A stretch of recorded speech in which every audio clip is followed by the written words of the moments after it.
Mais quand on présente un pape comme un pape de réforme, on s'attend à ce que les choses soient claires, qu'il n'y ait pas de sous-entendu, comme ça se passe aujourd'hui, qui pourrait entacher un peu ces défis en tant que pape.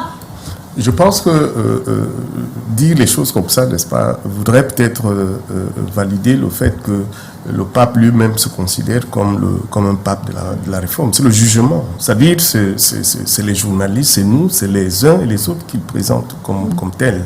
Mais bien sûr, il a eu à réformer beaucoup de choses. La curie romaine, par exemple, c'était l'un de ses combats, n'est-ce pas, qui avait été commencé sous le pape Benoît XVI et que le pape a poursuivi. Et cela lui a valu beaucoup d'inimitié, n'est-ce pas, même au sein de la curie. Et ça, c'est une chose qui est formidable, qui est vraiment... il a voulu qu'on dépouille un peu, n'est-ce pas, qu'on démystifie. Oui, et surtout, comme il a dit le père. Et surtout la simplicité, oui. C'est-à-dire que l'Église... L'humilité. Voilà, et pour moi, c'était un combat qui n'était pas gagné d'avance. Ça, c'est une très bonne chose. Mais au niveau... revenant sur la question de la pédophilie ou bien... L'homosexualité. Oui, l'homosexualité. Bon, je m'attarde davantage sur la question parce que sur la question de l'homosexualité, il n'y a pas... Le débat est clair. Jusqu'à présent, c'est sur la table. Hein. Bon, c'est sur la table, mais peut-être pour des gens qui veulent le maintenir sur la table. D'accord? Pour les gens qui veulent le maintenir sur la table. Sur la question des abus sexuels, ça a été clair. Le pape, il a décrété la tolérance zéro. La tolérance zéro. Pour moi, c'était très courageux, n'est-ce pas, le fait de dénoncer systématiquement, c'est-à-dire qu'on ne protège pas les pasteurs qui... Dénoncer et condamner. Voilà, condamner, bien sûr. Tout à fait, n'est-ce pas? Et même les évêques qui pourraient couvrir, n'est-ce pas, de tels actes, n'est-ce pas?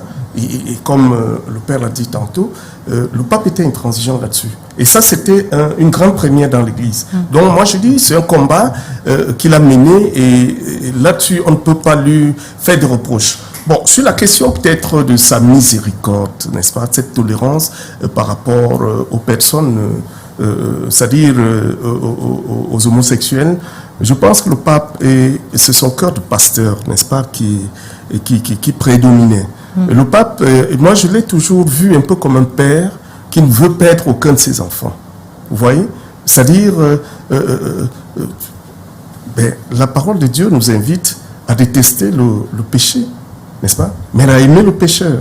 C'est pourquoi quand le pape avait dit tantôt, qui suis-je, n'est-ce pas, pour condamner quelqu'un, c'est-à-dire des personnes qui est homosexuel. Ouais, un homosexuel. Mais justement, et là, on n'est pas sûr aussi si cette personne cherche Dieu. Hein? Non, voilà, c'est ça le problème. Tout à l'heure, il y a beaucoup de polémiques, n'est-ce pas, qui sont nées. En fait, on prend les déclarations du pape, on ne publie que des morceaux, vous voyez, et c'est ça le problème. Il a dit, si quelqu'un recherche Dieu d'un cœur vraiment sincère, n'est-ce pas, qui suis-je pour le connaître? En fait, c'est quelqu'un qui est en voie de conversion. C'est-à-dire, on suppose un pécheur, mais qui veut se convertir, qui recherche Dieu d'un cœur sincère. Mais il ne va pas le condamner. Sauf que, M. René,